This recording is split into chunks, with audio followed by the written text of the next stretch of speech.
Head over to losingmymind.com to check out our latest song, Genocide. Support our work. Now, onto the show.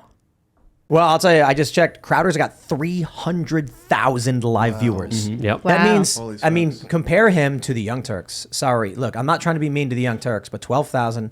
So we've got 74,000. We're a talk show. We're not. I think he's probably got a bigger crew. He does this stuff better than we do. So he's I'm also not surprised. doing it on Rumble too. So right, like isn't his on Rumble? Rumble's smaller than YouTube. So yeah, this but is massive. But so it's like all the people that prefer Rumble are just going straight to him though too. It's not dispersed. Not that I'm denigrating. What do you guys think is the trajectory? Hold on. Bannon's got 65,000 viewers. Viva Fry's got 18,000. Recaita's got 10K. Charlie Cook's got 62. Wow. So it's not.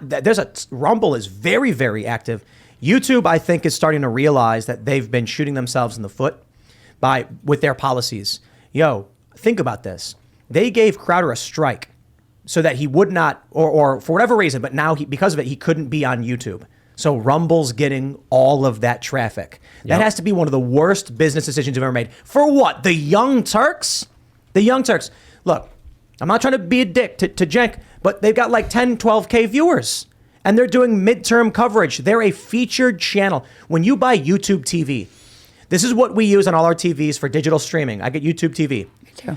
And the Young Turks is a channel, just like Fox News. And they're only getting 12K.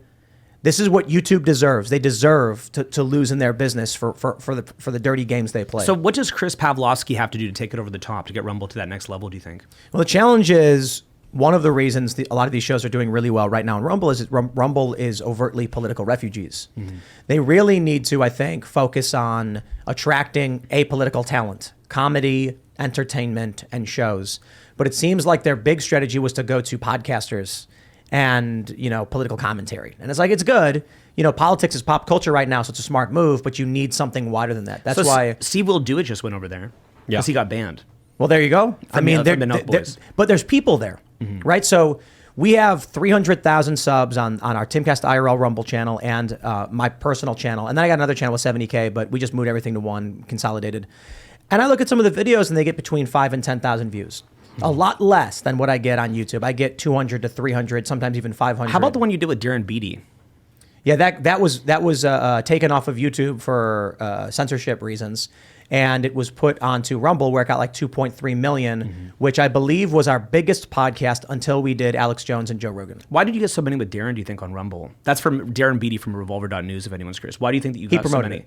He promoted it. Yeah. You think that was the big reason that it popped off? Two reasons. One was that Darren Beatty promoted the show saying, censorship is impacting us. And that factor of like the show was taken down, we want to see it.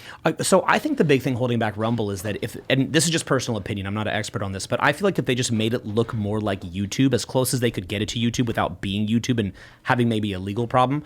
Because do you guys even know, what is a Rumble? Like, I can't even figure this out, and I've been around the site. Like when it says you have like 1,000 Rumbles or something? Yeah, it's like you have this many likes, and so you don't know what a Rumble is. Nope.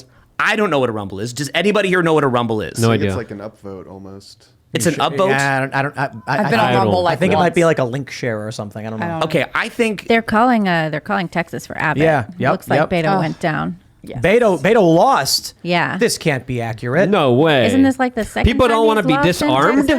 People don't want government controlling every aspect of their lives? Before he realizes Heck yeah, that we're the taking people your guns. just don't want him. They just don't want him People to be don't want leading in open Texas. borders in Texas? What? By the way, Tim, Vermont's still blue. Vermont is still blue? Yeah, like it was blue. I don't know what you were looking at, but the No, I'm looking Reuters at one the was... governor race on Reuters has Vermont called for the Republican. Oh, really? Yeah, with 16% reporting. Wait, Vermont? Vermont. Yeah. Wait, is what That's now? surprising. The governor? Let me Phil see. Scott, Republican. It says he's the incumbent. Hey, there's your Free State Project. It's just right next Well, no, door. that's New Hampshire. Yeah, Libby, well, pay attention. I know, That's but I'm New just Hampshire. saying. Just saying. For governor, right? You could just What are you jump looking right at? next I door. don't know what I'm looking No. at. Hold on a second. With New like Hampshire. the Governor, legalized heroin and everything in Vermont. Isn't that what they have? No. It's a I don't- glorious, I don't think they have legalized heroin. Really? All right, New Hampshire governor, they're calling it for Chris, but that's New Hampshire, Vermont. I don't see. Yeah, Phil Scott was the Republican incumbent governor from Vermont. So them Oh, going okay. Republican is unsurprising. It's not that surprising, yeah. Yeah. I thought it was the Senate, not the... Ohio is now leaning towards J.D. Vance with 45% in. So that's he's up by That's good news. 0.6%. I thought it was interesting. He got a Tulsi Gabbard's endorsement. That was cool. Yeah. And it's looking like the big cities are mostly in. Well, okay, no, not so much, but we'll see. 31%, 41%. Dayton's at 44%, so we'll see. Will be interesting to say the least. But yep, is that what we're hearing? That they called it for Abbott? Beto's out? Yeah, that's what it's looking like. News Nation called it for sure. Fetterman has taken an early lead on Oz. That's surprising. Pennsylvania. Well, I guess, is it Philadelphia and Pittsburgh? So Philadelphia has a lot in already. Votes from even Pittsburgh though and Philadelphia, they were saying that Philadelphia was going to hold back a bunch of ballots, right? Weren't they saying that? Yes, but I think it was like 83% in, and it leans very heavy. I mean, it's like 95% of the vote there. Yeah. So even if it is, I mean, that's still a win in Philly. I think if you get like 80%, if it's only 80%. Why do you guys think a guy as talented as Dr. Oz couldn't take on Fetterman? Because Fetterman put a billboard up during the Eagles game that said Oz is a Giants fan, not a Giants fan, a Dallas fan. That's why. That's what he did? No, he really did. It was like genius, and everybody was calling it out as stupid. But anybody that likes any Philly sports would tell you that was like. Why did they run genius. Beto and Stacey Abrams? I don't know. They're like, these people are losers. Let's run them.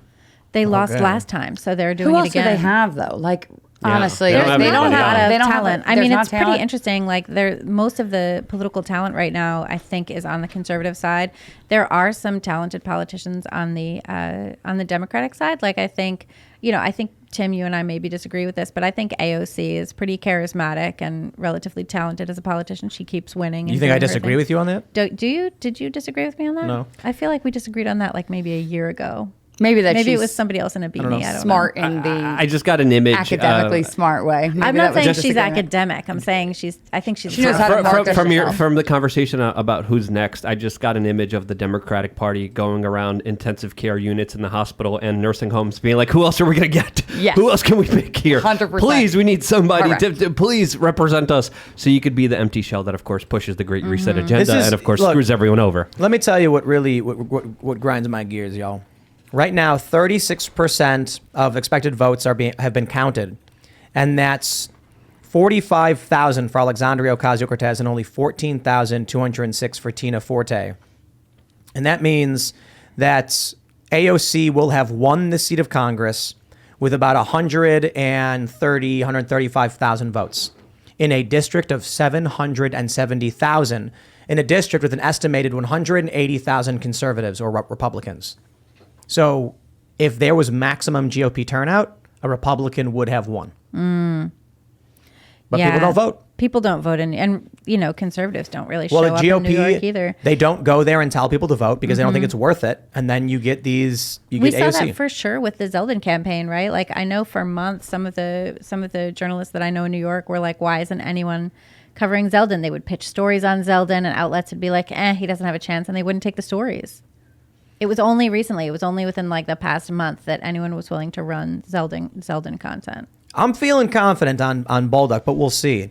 We have Manchester, Portsmouth, and Concord are reporting, and then a bunch of the more rural areas less so. But there are a lot of blue ones, so we'll see. We will see, man. I'd be interested to see. Portsmouth is Republican. so expensive. Like, I was looking at apartments there at one point, and it was like, I may as well just move to Manhattan. It's no difference. Yeah. And you've been all around the United States. You work with people one-on-one individually. What do you think is the issue that people care about the most? Is it the economy? Is it crime? What do you see with the pulse of this country and where it's going? I think where it's going is going to be economic.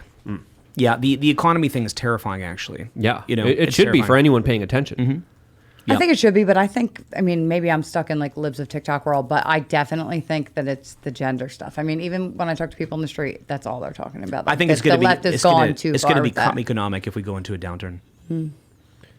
And I think it's pretty clear we're heading towards Potentially some very bad times financially. Potentially, Correct. not for Yeah. sure. Potentially, I could be think- very I bad. think the writing's on the wall. I think it's pretty clear when you print so much money, when you have such reckless policies that prioritize the ESG over capitalism and freedom, when you have so many subsidies, when you have so much finagling by the multinational corporations essentially running governments and allowing them to do what they want, when you have such out of control financial policies, I think it's only headed down one direction. What happened in 2008 was a warning shot, and it was something that we should have taken seriously. We should have let big businesses and big banks fail. We never did.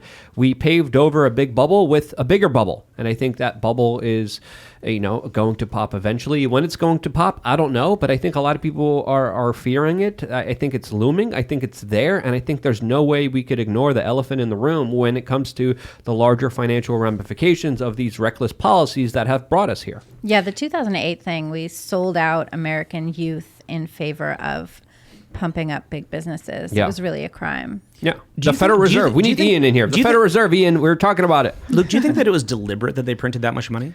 I mean, it doesn't make any sense. I remember talking to Ben Bernanke after 2008, and I actually snuck in with Paul Volcker and got into this private VIP area, and I saw Ben Bernanke sitting there, and I walked up to him with my microphone, and I was like, Mr. Bernanke, how does it feel engineering one of the world's largest secretive banker bailouts to some of the biggest international banks all over the world and no one even knows about it?